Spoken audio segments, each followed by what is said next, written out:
back to the source of your home, where you get everything. You're outside, and you get distracted, and you get lost, but then, you remember, I gotta go back home. So this is essentially what this is. The Prophet ﷺ, he says in a hadith that's narrated by Abu Hurairah radiallahu anhu, "Man sama Ramadanan imanan wa ihtisaba, ghufira lahu ma taqaddama min dhanbi. Wa man qama laylatul qadri imanan wa ihtisaba, ghufira lahu ma taqaddama min dhanbi." The Prophet ﷺ, he said that whoever fasts in the month of Ramadan, and there are two conditions that are associated with it. Whoever fasts with these two conditions, غُفِرَ لَهُ مَا تَقَدَّمَ مِنْ ذَنْبِهِ. All of his sins, all of his previous sins, they are forgiven. The first, Iman. The second, Ihtisab. Iman is very important because Iman is the ultimate qualifier. Always in the Quran you find, الَّذِينَ آمَنُوا وَعَمِلُوا الصَّالِحَاتِ. These two things, they come together. They're not divided from one another. So, وَالْعَصْرِ إِنَّ الْإِنسَانَ لَفِي خُسْرٍ. By time, indeed, all of mankind is in a state of loss. إِلَّا الَّذِينَ آمَنُوا وَعَمِلُوا الصَّالِحَاتِ وَتَوَاصَوْا بِالْحَقِّ وَتَوَاصَوْا بِالصَّبْرِ. Allah says about us, كُنْتُمْ خَيْرَ أُمَّةٍ أُخْرِجَتْ لِلنَّاسِ تَأْمُرُونَ بِالْمَعْرُوفِ وَتَنْهَوْنَ عَنِ الْمُنْكَرِ وَتُؤْمِنُونَ بِاللَّهِ. The thing that differentiates it from the nations that came before us, al-Yahud wa Nasara, what is it? We command good and we forbid evil. And the example of that is Yawm al-Sabt. So the Sabbath, the Jews, they were three groups. When the Jews, they decided to disobey Allah Azza wa Jal on the Sabbath, there were three groups. One that said, no, we're going to obey Allah. The other that said, no, we're going to disobey Allah. And the third, there was a group amongst them that just said, look, we're not disobeying Allah. Why do we have to do anything? Let's just, go by our lives.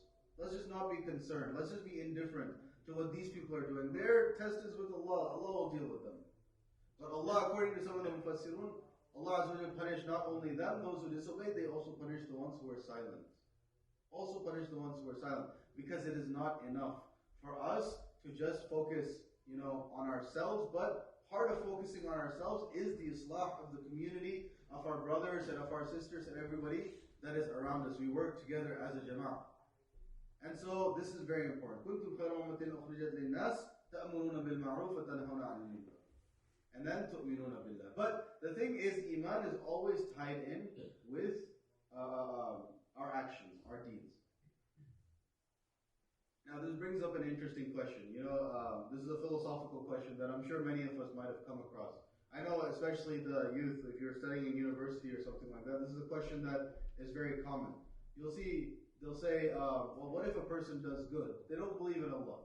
They don't believe in Allah, they don't believe in the Prophet ﷺ, but they just do good, they do good deeds. Why would Allah punish them on the Day of Judgment? Why would Allah punish them on the Day of Judgment? Why does Allah punish good people? This is the question. And a lot of people have this question, right? There's an alim, he wrote a risala. It's a beautiful short risala, only a few pages long. But he gives two answers to this. And these are very beautiful things that's important for us to remember, especially living in the society where we interact with a lot of such people. It's important for us to remember this. The first is that he says, if a person is truly sincere, if a person truly has ikhlas, if a person truly remembers, why he's doing what he's doing, meaning he's not doing it for the sake of Allah, he's not doing it to earn reward from Allah, he's not doing it to stay away from being punished by Allah, he's simply doing this action. Why? Because he says it's the right thing to do and that's what makes me feel good. So there's a poor person asking for money, he gives that person money. Why? Not because for Allah's sake, not because for somebody else's sake, because I want to help this poor person, and helping that poor person makes me feel good. If he is truly sincere about this, if this is truly his reason, then that is his reward. That is his reward. Why? Because that is the reason why he's doing it. He's doing it to help somebody that needs that help, and that makes him feel good. So the fact that he did it and he felt good as a result, that feeling of goodness is his reward. Now, I wouldn't give somebody some money because they need that money and then go somewhere else and ask, one of my friends, hey, I gave some poor person money, now can you please, compensate me for it? Here's the receipt, I paid this guy. That sounds absurd. So on the Day of Judgment, why would a person expect to go closer to Allah Azza wa Jal and want the reward for that from him when he never did it for his sake to begin with? Allah will say, go seek it from where you did it. Go seek it for the reason for which you did it. It wasn't for the sake of Allah. And there are going to be people like that on the Day of Judgment. Their deeds, their rewards are going to be like a mirage in the desert. You know, when you're in the desert and it's really hot and it's burning, sometimes you can imagine this even with forests and stuff. You see this blaze at the end of the horizon, and you think that there's water or there's a spring over there. So you start walking towards it, but the closer you walk towards it, the further it keeps getting, the further it keeps getting. It's always on the horizon. You never can really get to it. And the reason for that is because it's not there to begin with. It's just an illusion that's happening. And the deeds of this individual is going to be like that illusion. The person on the Day of Judgment will be chasing after what he thinks are his good deeds, and he's going to try and get it, but they'll keep going further and further and further away. Ultimately, they're an illusion, and there's nothing there for him to achieve. And the second thing is that if a person truly does something good, because it's only good, then Allah, that's from his fitrah. That's not a bad thing. That's a good thing. And that's from his fitrah. So Allah will reward that person. Allah will open the doors for him to do more good, for him to attain guidance, so on and so forth. The Quran starts with what? Alif Lam Mim, ذَلِكَ الْكِتَابُ لَا رَيْبَ فِيهِ هُدًى لِلْمُتَّقِينَ. The Quran is a guidance for those who have taqwa, those who truly want God consciousness, those who want to get closer to Allah, those who want to do the right thing. These individuals, Allah will guide them through the Quran. But who are the ones that Allah will not guide from the Quran?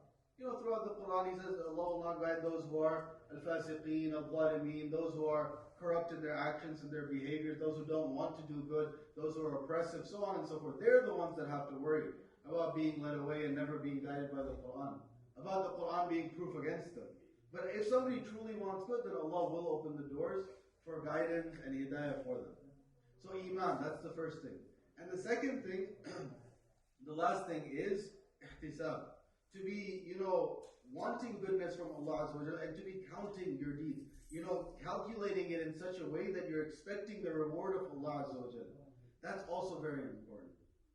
That's also very important. Why you're doing something, that's an indication of your sincerity, of your ikhlas. So you believe in Allah Azza wa Jalla, but on top of that, you also have ikhlas, that you are sincerely putting in the effort. You're not just saying, yes, I believe in Allah, and now I'm relaxing, I have Iman, that's all I need, I can, do good here and there. No, you truly desire Allah Azza wa Jalla. You're chasing after it. You're striving hard for it. That is something which is sought out. The Prophet ﷺ, he used to pray so much so that his feet, they used to start tearing. And his whole beard was covered in tears. And Aisha radiallahu anha, she had mentioned this story before. Aisha radiallahu anha, the house of the Prophet ﷺ is maybe like a quarter of the size of this musalla. That's his entire house. And what does his house have in it? Nothing but the bare utensils made out of clay and mud. He had nothing from this dunya. Some days would pass in the house of the Prophet ﷺ where he wouldn't have more than a few dates that he could eat. Nothing more than a few dates. He would wake up sometimes in the morning and he would ask his wives if there was any food in the home. And if there wasn't, he says, "Inni sa'im," that I'm fasting. This is a man that Allah chose, al-Mustafa sallallahu alayhi wa sallam, above all of creation. Sayyidul Bashar. He is the leader of all of humanity. Hatta even some of the ulama, they said that all of this creation was created for the sake of the Prophet sallallahu alayhi wa sallam.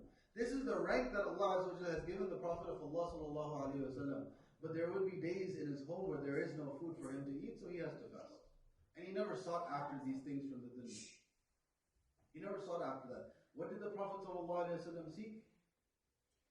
What did he do ihtisab of? What did he want to chase after? The pleasure of Allah Azza wa Jalla. So his house is very small, and Aisha radiallahu anha, she can't handle all of the ibadat that the Prophet ﷺ is doing, and so she rests. She does her own worship and then she rests. Nobody could handle it. The Shaykh reminded us, Abdullah ibn Mas'ud radiallahu anhu was so strong he couldn't handle it. And so she would sleep sometimes, and she would sleep right next to the Prophet ﷺ.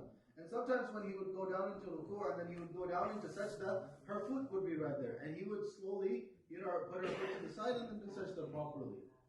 Aisha radiallahu anha, she's a little kid at this time. She's mature but she's still fairly young in her age, in her teens. And so she sees all of this. And she sees what the Prophet ﷺ is doing, and she just asks, Ya Rasulullah. She has this sort of hammasa, like she cares and she loves the Prophet of Allah ﷺ. And she feels like he's doing so much that he's physically hurting himself. She just asks him, Ya Rasulullah, why are you doing so much? But Allah, He's forgiven your past, He's forgiven your future, everything. You're the Nabi of Allah, you're the Rasul of Allah. Why are you doing so much? And look at his response. response, sallallahu alayhi wa sallam. It says, أَلَا نَكُونَ عَبْدًا شَكُورًا. It says, if Allah has truly, forgiven this and forgiven that and given me this blessing and all of these things, does that not only press me and inspire me and encourage me to be a grateful servant of Allah, a grateful slave of Allah? أَلَا نَكُونَ عَبْدًا شَكُورًا. Should I not be somebody who is grateful to Allah for all of these blessings? If somebody gives you a blessing, somebody takes care of you, right? Your parents, for example. If they take care of you, they've fed you your whole life, they've done everything. Then when we get older from our fitrah, we want to help them, we want to take care of them, we want to make sure in their old lives they're taken care of. And unfortunately in this society, people have drifted far away from that. But this is something that we try and preserve and we try to protect, to take care of our parents. Why? Because they've done so much good for us. Allah put this in our fitrah. And so the heart is naturally bent towards ihsan, doing ihsan, repaying the favor for those who do something from good for you, right? This is something from deep within our fitrah.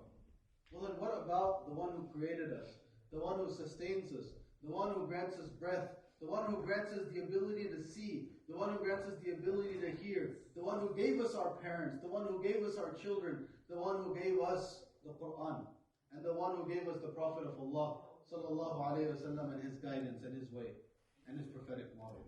What about the one who gave us all of these things? How can we ever do enough to repay him? We can never ever do enough to repay him. The more we strive, the more you realize how much shortcomings there are in your worship and in your ibadah. The Prophet ﷺ, one of the final surahs revealed in the Quran is what? إِذَا جَاءَ نَصْرُ اللَّهِ وَالْفَتْحُ وَرَأَيْتَ النَّاسِ يَدْخُلُونَ فِي دِينِ اللَّهِ أَفْوَاجًا فَسَبِّحْ بِحَمْدِ رَبِّكَ وَاسْتَغْفِرْ إِنَّهُ كَانَ تَوَّابًا. The mission of Allah, the Prophet ﷺ is coming to an end. Victory is at your doorsteps. The Prophet ﷺ, he would step outside of Medina and he would just look towards, when he's going through Sakarat al-Maut, he's going through the stages when he's going to pass, he looks out and he sees his ummah. He sees the Sahaba.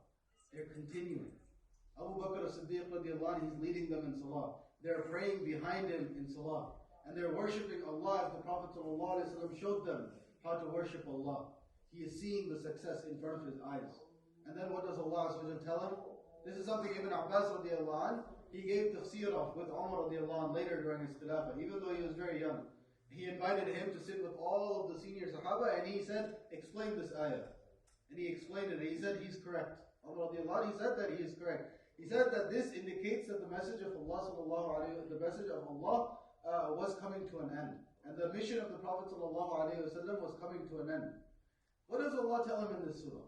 He said, إِذَا جَاءَ نَصْرُ اللَّهِ وَالْفَتْحُ وَرَأَيْتَ النَّاسَ يَدْخُلُونَ فِي دِينِ اللَّهِ أَفْوَاجًا. When you see all of these people entering into Islam in like groups, فَسَبِّحْ بِحَمْدِ رَبِّكَ, then give praise to your Lord, وَاسْتَغْفِرْ, and seek His forgiveness. إِنَّهُ كَانَ تَوَّابًا. Indeed, He is all accepting of repentance. Seek His forgiveness. The Prophet ﷺ, he's according to many of the ulama, he's ma'soom. According to many of the ulama, there is nothing that Allah, would have to. He has no sins in the past. He has no sins in the future. So what is it that he's seeking forgiveness from? What is that thing from which he is seeking forgiveness? The more you do good, the more you live a life that is completely clean, the more you realize that the favor of Allah is even more on you. And as a human being, you can never ever reach how much Allah Azza wa Jalla has blessed you with. And so you make up for that humanness by asking Allah's mercy and His forgiveness. And we all know, and this is part of our faith, that we enter Jannah through the mercy of Allah Azza wa Jalla, not through our actions. Our actions help us to attain the mercy of Allah Azza wa Jalla.